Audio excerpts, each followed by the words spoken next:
These are the Beam Chronicles with your host, MJ Dooney. Book 1, Initiation, Chapter 4, Jaxon Teaque.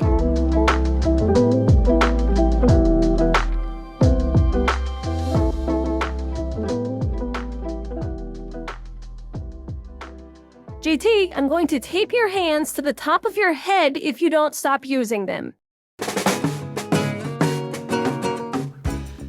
Sparring with Charlie was intended to be a learning experience for me. I'd never fought anybody before, outside of video games, and it turned out in real life it was a little bit more complicated than dodging their pattern sequences and hitting them in the red glowing parts.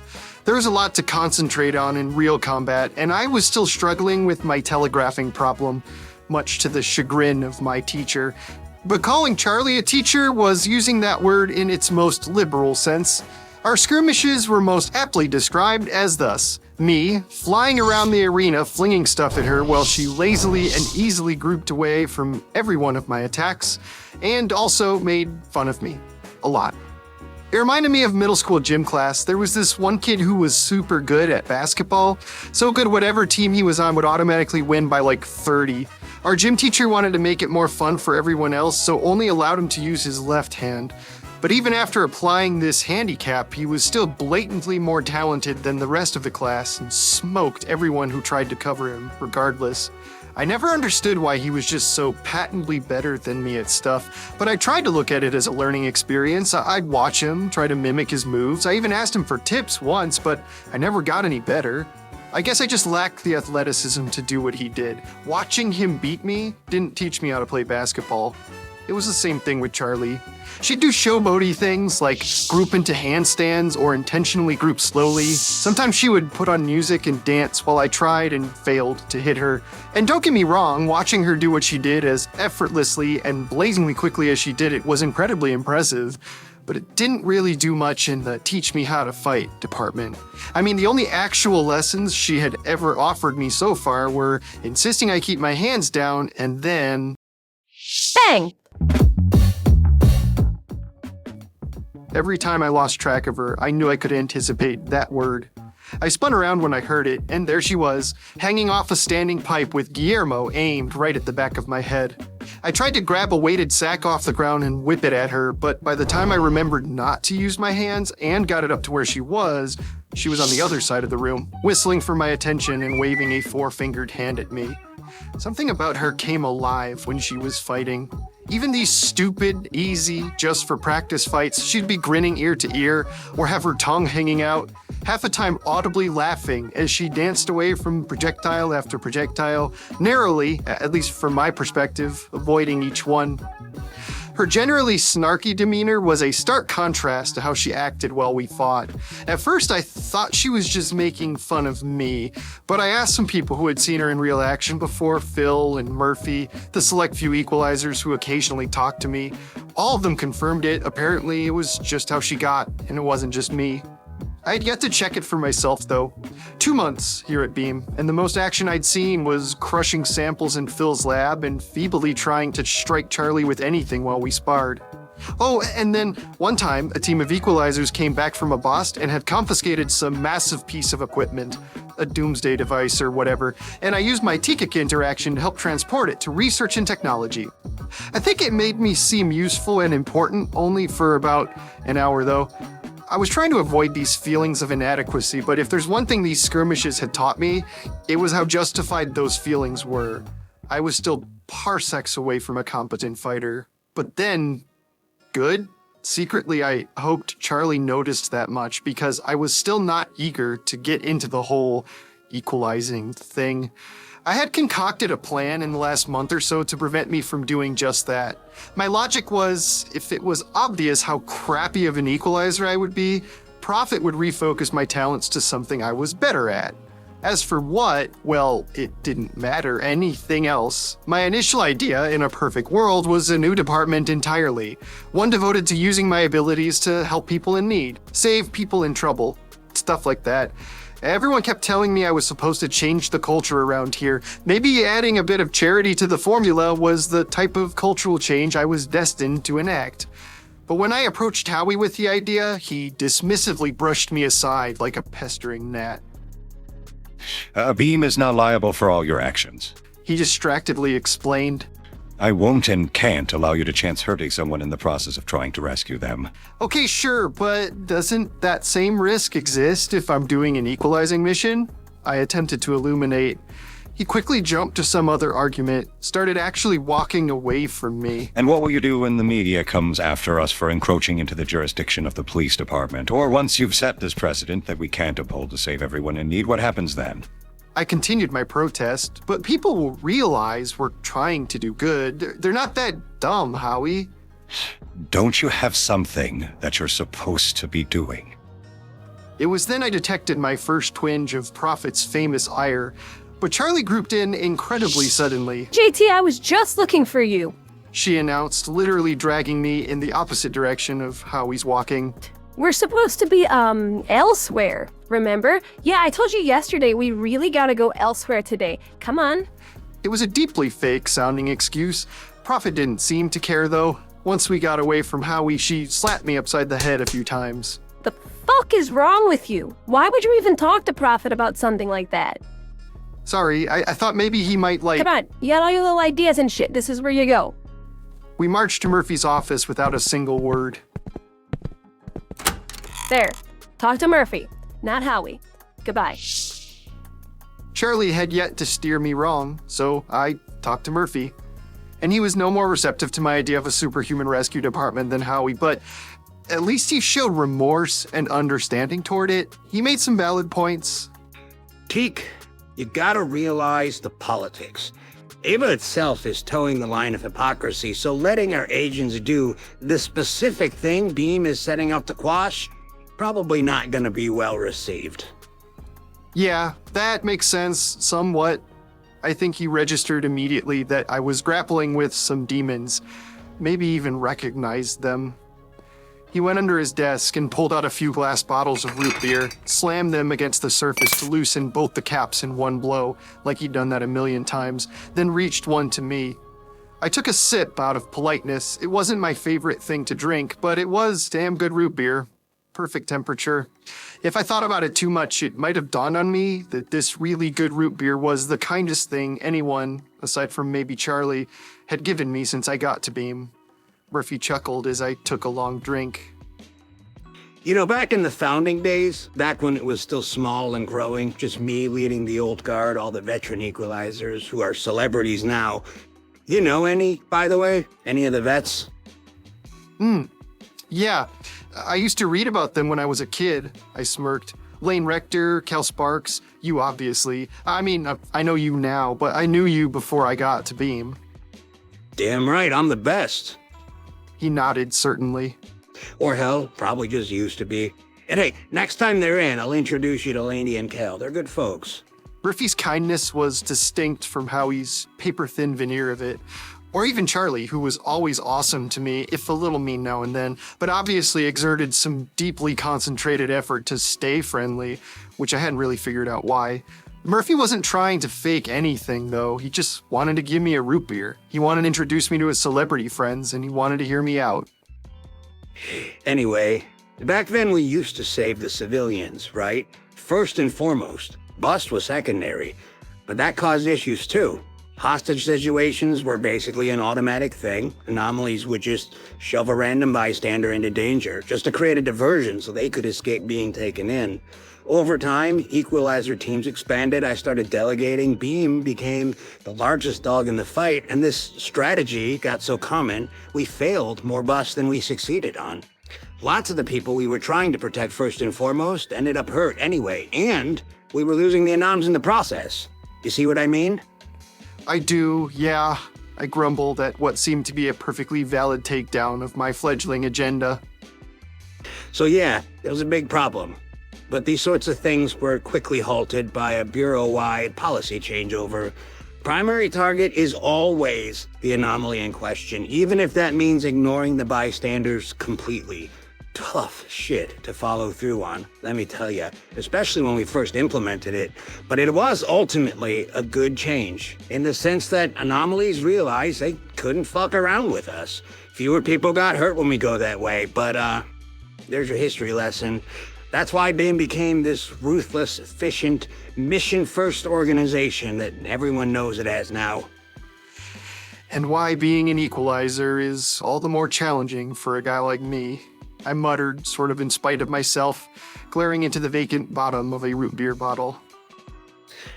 You are not alone on that, kid. He winced, gently extending me the last of his root beer.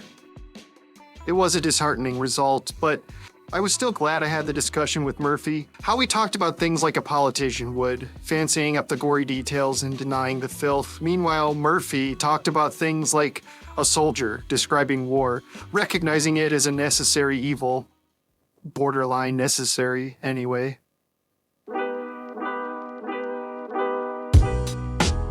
In spite of this setback to my plan, I still figured there were departments of BEAM other than equalizations where I could make a difference without killing anyone. I was committed to getting reassigned.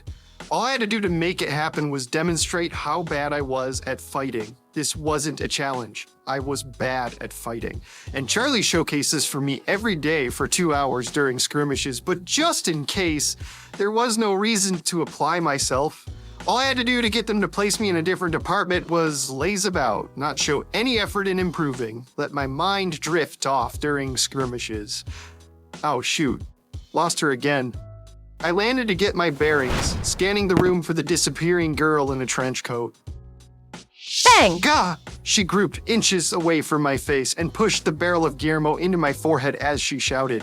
My heart rate shot up. Briefly, I was sure I'd been shot. Charlie! What? She laughed, still holding the gun against my face.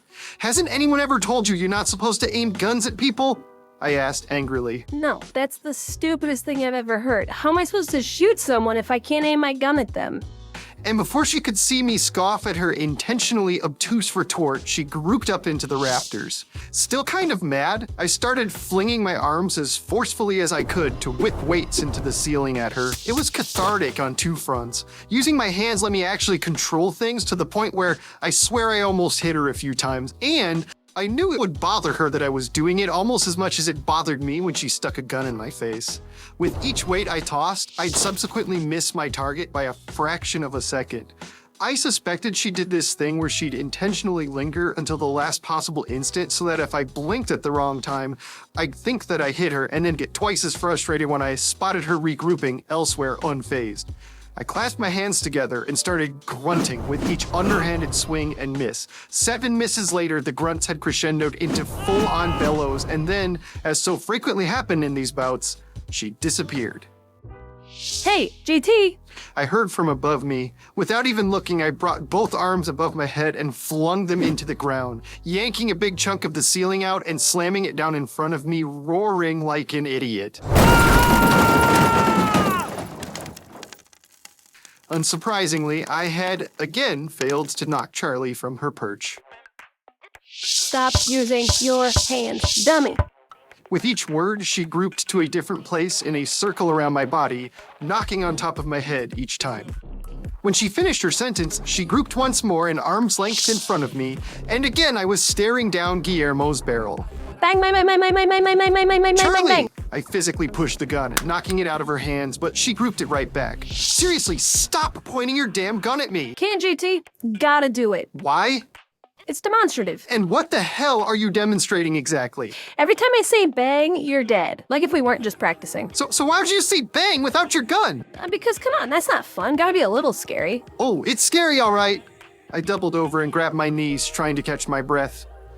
Look, it's stressful enough just trying to hit you when you're obviously a hell of a lot faster and more skilled than I am. And obviously, I'm aware that if this were a real fight, you'd wipe the floor with me, okay? Remember the day we met? I already learned that lesson. Stop demonstrating. It makes me really damn uncomfortable to have a gun in my face. She rolled her eyes and pushed back her trench coat to holster Guillermo. Fine, there. Happy? I caught myself staring at her midriff, always exposed under the trench coat, but I could only get a good look when she moved the coat to the side. Perfect, rock-hard, washboard abs, like a Greek marble sculpture. Sweet Lord. There's a game that guys play. I'm sure some girls play it too, probably. It's kind of disgusting. Actually, it's really disgusting, but okay, how it works is you go through and you try to construct your perfect woman out of the best features of other women. You know, take this girl's butt and this girl's eyes and this girl's hair and you piece together the ideal girl like a chauvinistic Frankenstein or something. Hey, look, I already admitted it. It's animalistic, dehumanizing, grody, not the kind of thing I'd ever do out loud. Only the douchebag meathead bros do it with a group, and it's creepy and it's sexist and it's gross. It always seemed kind of okay to do it privately in my own brain, though, probably due to some really faulty logic. Anyway, the only reason I even brought it up, my end results in this game, my piecewise perfect girl had increasingly started to just be Charlie. She was ripped. Not toned, not in shape or athletic, absolutely shredded, firm, every inch of her. It made sense. The time she spent at the gym, you'd expect as much. And for someone who'd already parted out her superfluous internal organs for a fraction of a second of grouping time, it seemed practical that she'd maintain 0 body fat. But wow. Sometimes I'd catch a glimpse of some weird, not inherently sexy body part, like her calf or her shoulder, but it wasn't just her body, her eyes, big, icy blue, so stunning and piercing, they almost looked fake, and she never even wore makeup, so she was just naturally that pretty. Her hair, her smirk, the way she talked, her voice, her everything. It was all just casually the absolute coolest ensemble. Charlie was flawless. Though I suppose it could all just be that tendency lonely nerds have to fall in love with any girl who talked to them.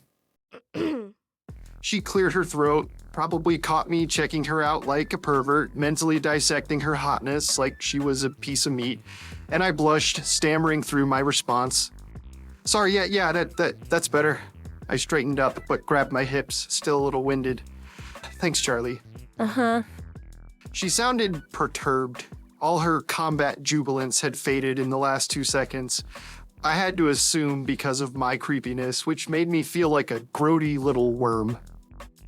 Why don't we call it a day? You sure? We can keep going. I don't have to be to Phil for another 20 minutes. Yeah, well, I'll give you a chance to get lost and find your way again. I laughed, blushing a deeper shade of red. Even she cracked a smile in spite of herself. Besides, I can sense that you're slowing down. You're getting all sweaty and frustrated. I'm fine, Shade. I'm not frustrated. You were cussing. You only cuss when you're flustered. When did I cuss? You said hell, damn. It makes me really damn uncomfortable. Damn isn't cussing, she scoffed. It is for you. It's in the Bible.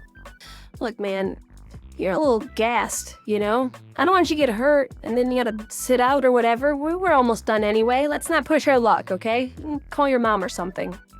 I nodded, a bit disheartened, but Charlie grouped out of the room before I could fake my protest further. She was right, as usual. I was totally spent. I still hadn't even caught my breath from my little berserker rampage earlier. Man, was I out of shape. I guess it didn't really matter for general purposes. Flying and teaking things didn't really get my blood pumping. It was only because I was swinging my arms around that I was so winded, but seriously, that wasn't the kind of thing that should have exhausted me. It's not like I was running or actually exerting myself, and it was all the worse being juxtaposed next to Charlie and her mythological god athlete meets action cartoon character physique. Actually, no, who was I kidding? Comparing my fitness to Charlie's was like comparing a playground sandcastle to Mount Everest. Kind of just insulting to her, and I'd done enough of that already today. Maybe she could get me into shape. Undoubtedly, that's where she was right now, up in the gym lifting weights. I did want to call my mom, but that could wait. I decided it was time to ask her for help. I was starting to feel the pressure around here, the judging stares and indignant scoffs. I knew that before they found me, Howie had built me up as some sort of legend, a prodigious power that would set the course for the future and ensure Beam's success in all endeavors. 2 months later, I had yet to sniff the field, made 0 busts, couldn't even finish a spar without getting exhausted. And for the most part, that was all intentional on my part. I didn't want to be an equalizer, but I think everyone was growing a bit impatient watching me stagnate and struggle and not improve anything. It was stupid, but maybe looking the part of an anomaly-busting tough guy equalizer like Charlie did, as opposed to a scrawny dork like me, would help my cause, distract them from the fact that I sucked at killing people or that I was intentionally avoiding it. And maybe the discipline learned from working out would translate into all my other endeavors. Or maybe Charlie was like one of 3 pretty girls who had ever even tried to be nice to me, and I was secretly smitten and I wanted to spend more time around her. I made my way to the gym. It was empty. Most of the equalizers were currently on assignments. All the other average Joe agents from the other departments didn't ever use it. Secluded off in the corner was a special room, Ava agents only. Phil told me the other non-Ava equalizers had requested it be set aside so that Charlie didn't embarrass them when she was working out. I swiped my ID card to get in, and sure enough, there she was, alone, bending over to touch her toes. I stepped inside and wasn't there half a second before she ungrouped, then regrouped back into her trench coat. She turned off the blaring, classic rock music, then spun to face me. It's kind of hard for you to check out my ass like a creep when I can six you coming a mile away, Jaxon. It was the first time ever she didn't call me JT. I held up my hands, fumbling the defense of my innocence. I wasn't checking you out. I swear I wasn't. I genuinely wanted to talk to you about something. She sighed, rolled her eyes, crossed her arms. Okay? She inquired crossly when I didn't ask her immediately. Well, look, you were right just now when we were fighting.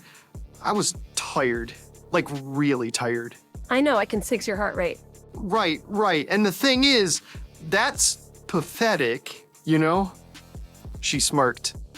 Well, hey, you said it, not me. No, it is. I know. I mean, all I did was swing my arms around a little bit and I felt like I was running a marathon. That's sad. I want to fix it. You don't have to move at all, you know. You could always just stop using your fucking hands. Well, yeah, I know, but why was she being so short with me? What if I need to do something physical in the field? I don't want to be useless outside of telekinesis. Look, I've been feeling kind of lame lately and want to contribute something, you know? It's not a bad idea to just, like, exercise a bit. Sure, I get it. She laboriously attempted to add a twinge of patience to her tone, most unsuccessfully. I mean, you can work out in here, no problem, but, do you mind maybe not doing it while I am? I frowned, not exactly the answer I was looking for. Actually, I was kind of hoping you could help me out.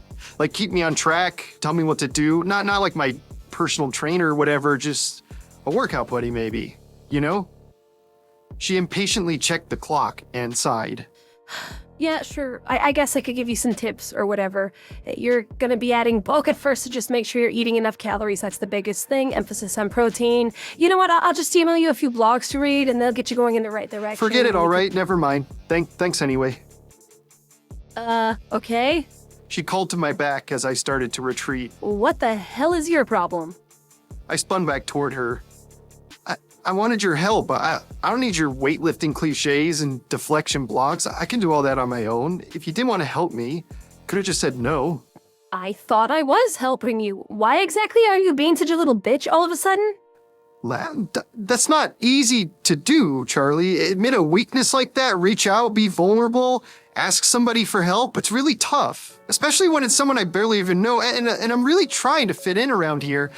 And I get you have this whole tough girl routine to keep people out of your face, but I thought we were beyond that, to the point where you'd at least treat me like a human being when I was asking for help. Shit, what is this? Therapy? Jesus, you know, I don't have to be your exercise buddy just because you want me to. And I was legitimately trying to help you. Yeah, but there's more to it than what you were saying. It's your voice inflections and your body language. You're sighing, you're crossing your arms, practically kicking me out the door. It feels crappy. Like I'm trying to fix myself and you treat me like just a pest or something. Maybe you are just a pest. I'm sorry? She exhaled through flared nostrils, eyes closed, releasing her clenched fists. Okay, so we're doing this now, huh? What are you even— You know what I did a month after they took my brain out? I became an equalizer.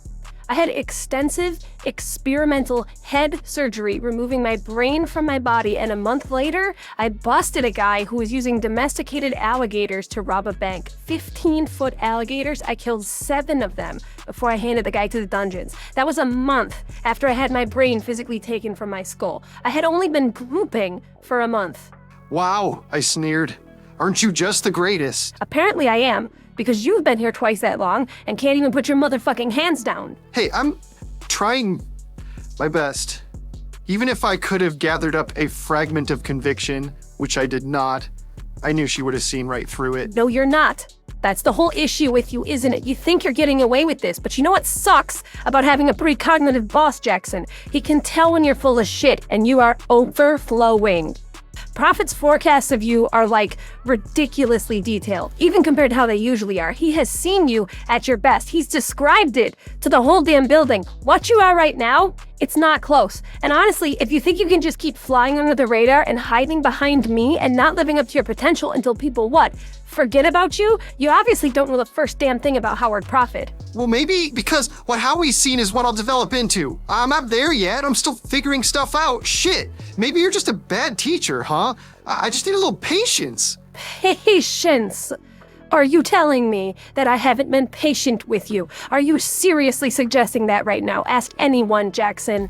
Anyone about my patience, and watch them laugh at the notion that I have any. I have shown you centuries of patience. I found reservoirs of untapped patience I never knew existed and exhausted them all for you. And now you get all pissy because I don't want to hold your hand and coddle you through every step of every little endeavor because I'm not going to stand here and clap while you walk on the treadmill like that's any sort of progress. That's the last straw. Now I'm out of patience. You aren't trying your best. You're barely even trying. And you need to hear this part, so let it rattle around in your thick skull before you open your mouth. It's going to get you killed. Possibly me too. And if you spent half as much time working on being a better fighter as you did worrying about if anyone liked you or fucking ogling me, you'd have killed 7 15-foot alligators right now instead of whining that you don't know how to exercise. I'm not a great teacher. Fine. You're the worst student. You wanna know why you feel so lame? It's because you are lame. Maybe I just don't care about this. The truth exploded out of me.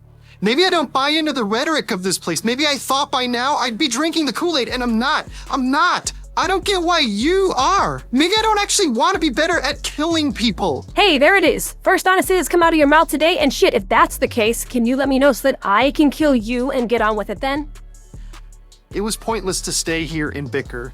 She had called me out on all my insecurities. Waiting for her to find another one I didn't even know about was too much abuse for one day. The worst part was, most of what she said was completely accurate. I was just loafing around and distracting myself from the horrible truth of what I'd signed on to.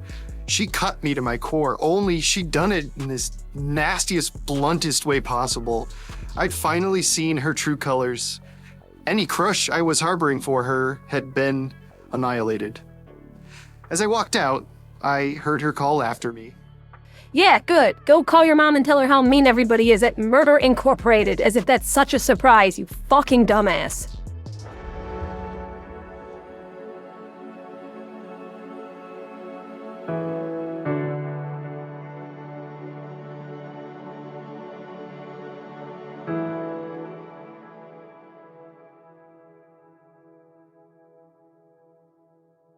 Thank you for listening to this episode of The Beam Chronicles, a fiction podcast written and produced by me, MJ Dooney. If you like what you hear, or you want to get updates, you can follow me on Twitter at Beam Chronicles or TikTok, same handle, at least while either of those things still exist. I am also on Instagram and YouTube, but I have very limited talents in the realm of creating visually appealing artwork, so I'm not really sure what I'm even doing there. You can also contact me through email, beamchronicles@gmail.com. All music and sound effects were sourced from the Epidemic Sound Library. Special thanks to Sergio Duarte for creating the cover art for this podcast. You can find him on Instagram. I try to update on a monthly basis, so stay tuned on the 1st of next month for the next addition to the story. Thanks again for listening.